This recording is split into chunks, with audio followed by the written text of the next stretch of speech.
As eleições gerais de 2022 estão cada vez mais próximas, e com elas estão vindo algumas mudanças que foram determinadas pela reforma eleitoral que foi aprovada no ano passado. Uma das principais mudanças, e que teve algumas novidades recentemente, foi a criação das federações partidárias. Há inclusive quem diga que as federações vieram para substituir o sistema de coligações, apesar de as coligações em si ainda existirem sim. Por enquanto, só o PT, o PV e o PCdoB, assim como a Rede de Sustentabilidade e o PSOL, aderiram ao novo sistema e formaram federações. Mas afinal, o que exatamente é uma federação partidária? E quais que são as diferenças entre federações e coligações? Calma que você vai entender tudo agora. Vem comigo.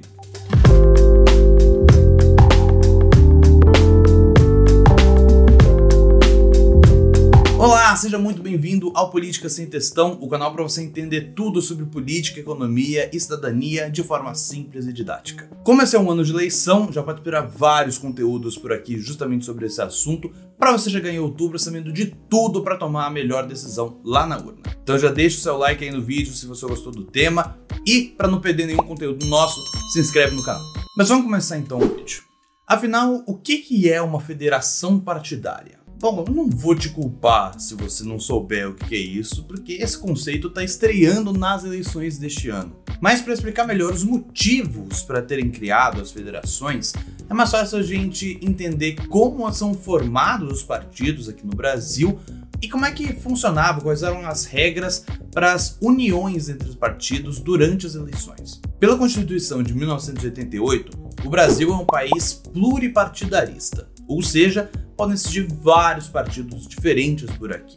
E não existe exatamente um limite para a quantidade de partidos que podem existir. Se você, sim, você mesmo aí em casa, quiser criar o seu próprio partido político, basta atingir os requisitos mínimos, registrar a sua organização em cartório e ser aprovado pelo TSE, o Tribunal Superior Eleitoral.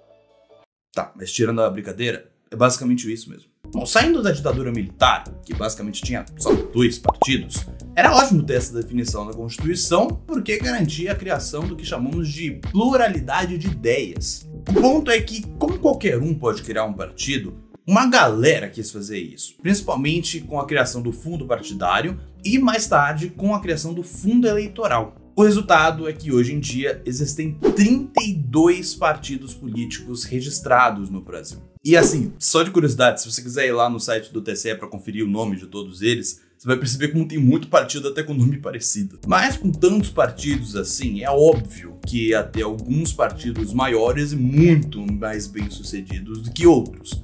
E esses outros são chamados de partidos nanicos. E como esses partidos pequenos não têm tanta chance assim de eleger membros para cargos no governo, muitas vezes eles se uniam com outros partidos maiores para conseguir pelo menos uma cadeira. E isso funcionava pelo sistema proporcional, que é aquele usado para as eleições legislativas, com exceção do Senado. Então, a Câmara dos Deputados, as câmaras municipais e a Assembleia Legislativa nos estados. O doutorando em Ciência Política pela USP, Caio Barbosa, explica o que são as coligações e como isso tudo funcionava antes. O que acontecia antes com as coligações partidárias é que os partidos eles poderiam se coligar, né, para as eleições tanto majoritárias quanto proporcionais, né, ou seja, eleições majoritárias, né, para presidente, governador, prefeito, senador, e as proporcionais, as eleições para deputado federal, estadual, vereador. O que acontecia é que essas coligações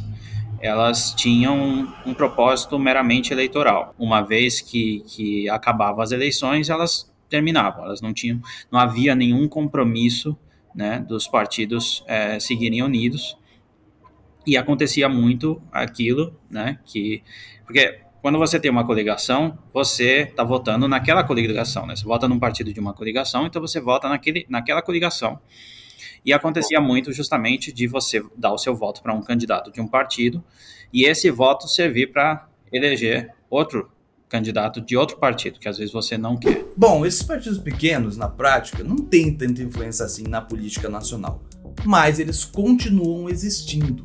E não só eles elegem poucos representantes no governo, justamente pelo baixo número de votos, eles também usam verba pública para sobreviver, como por exemplo a verba do fundo partidário. Mas com a conta ficando cada vez mais cara e a população ficando bastante insatisfeita com a situação toda, o Congresso começou a tomar medidas para diminuir o número de partidos no país. E isso tudo começou com a reforma eleitoral de 2017, que mudou as regras para as coligações partidárias nas eleições proporcionais. E a partir de 2017, nós tivemos uma reforma eleitoral que acabou com as coligações proporcionais. As coligações para eleições majoritárias ainda seguem em vigor, elas ainda podem ocorrer, mas para as eleições proporcionais elas não são mais possíveis. E depois dessa reforma, pelo menos segundo algumas pessoas, as federações partidárias vieram para continuar essa tendência. Mas tem outras que acham que, na verdade, elas vieram para salvar a pele dos partidos nanicos.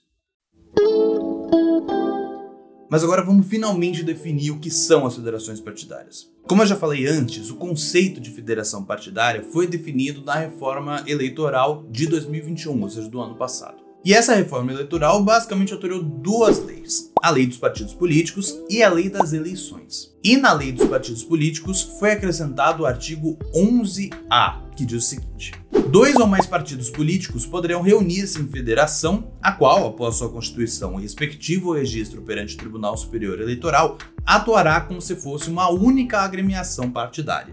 Simplificando esse politiquês todo, isso significa que, agora, se 2 ou mais partidos formarem uma federação, é como se eles fossem um partido só pelo tempo equivalente a um mandato.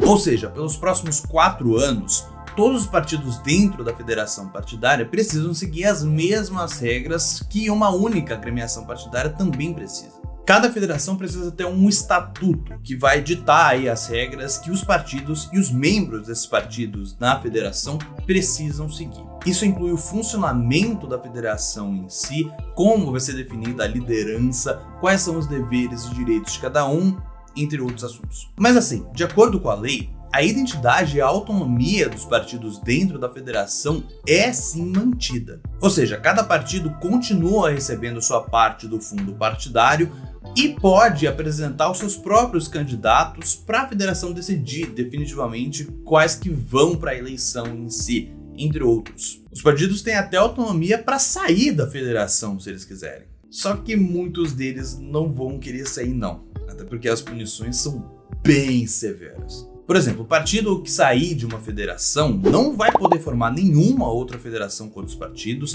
não vai poder formar uma coligação com outros partidos pelas próximas 2 eleições e ainda perde acesso ao fundo partidário pelo menos até o fim do prazo em que ele deveria estar na federação. Ou seja, a federação em si está de boa. Agora, o partido que sair, esse sim tá ferrado. Isso também serve para o político em si que quiser sair, tá? Porque as federações, elas funcionam também sob a lógica da fidelidade partidária. Então o político em si também só pode sair da federação, se ele quiser, durante a janela partidária, que é um período em que os políticos podem trocar de partido sem sofrer nenhuma punição. Basicamente, a federação funciona tanto como uma união entre partidos para as eleições, quanto também como um teste para uma eventual fusão entre os partidos dentro da federação. Mas afinal, quais são as diferenças entre federações e coligações? Bom, pela própria definição de federação que eu falei antes, dá para ver que são várias diferenças, mas a principal delas é a duração, como o Caio Barbosa explica. A questão das coligações é que elas são meramente eleitorais, então elas duram apenas o período eleitoral e uma vez que acaba o pleito, não há mais nenhum compromisso entre os partidos. As federações, elas tentam consertar esse problema, digamos assim. Porque o que acontece é que com as federações partidárias, você estabelece um compromisso desses partidos de permanecerem unidos por um mínimo de 4 anos. Não vai ser meramente mais uma aliança eleitoral, então vai ser uma aliança realmente política de caráter mais permanente, pelo menos de um mandato. Ou seja, enquanto as coligações eram temporárias, durando só até o fim das eleições, as federações são um compromisso muito mais sério. Justamente por terem que atuar juntos por pelo menos 4 anos, e não só até acabar as eleições, os partidos tendem a se federar com outros partidos com uma ideologia mais parecida. Até por isso fica mais difícil você acabar elegendo sem querer um político com uma ideologia completamente diferente da sua. E sim, isso acontecia muito nas coligações partidárias porque muitas delas eram formadas por partidos de ideias totalmente diferentes. Outra diferença grande é a abrangência, porque as coligações podiam ser regionalizadas. Então o partido X podia se coligar com o partido Y em São Paulo e com o partido Z lá na Bahia, por exemplo. Já as federações, assim como os partidos, são obrigatoriamente nacionais. Então não tem como um partido X fazer uma federação com o partido Y em um estado e com o partido Z no outro estado. Tem que ser no país inteiro. Além disso tudo, as federações são hoje a única forma dos partidos se juntarem para as eleições proporcionais. E com a nova cláusula de barreira de 2017, que ameaça a existência dos partidos que não conseguirem uma representação mínima no governo, os partidos nanicos não têm outra alternativa.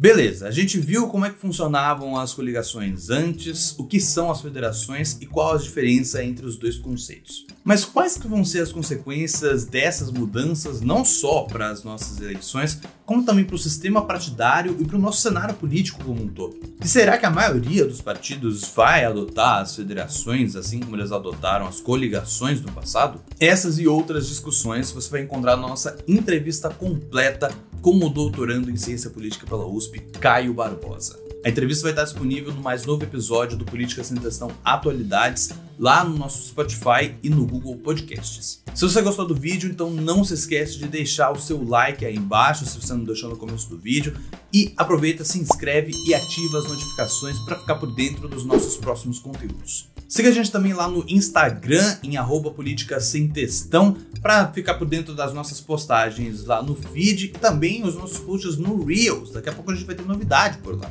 Ajuda a compartilhar esse vídeo aí com seus amigos, familiares, colegas que ainda não entenderam direito como é que funcionam aí as federações partidárias também, vai ajudar muito. E se você tiver mais alguma dúvida sobre o tema de hoje ou tiver uma sugestão de pauta pra gente, pode deixar aí embaixo nos comentários ou, se você preferir, pode mandar um e-mail para politicasemtestão@gmail.com. Então é isso, eu fico por aqui e a gente se vê no próximo vídeo do Política Sem Testão. Um abraço!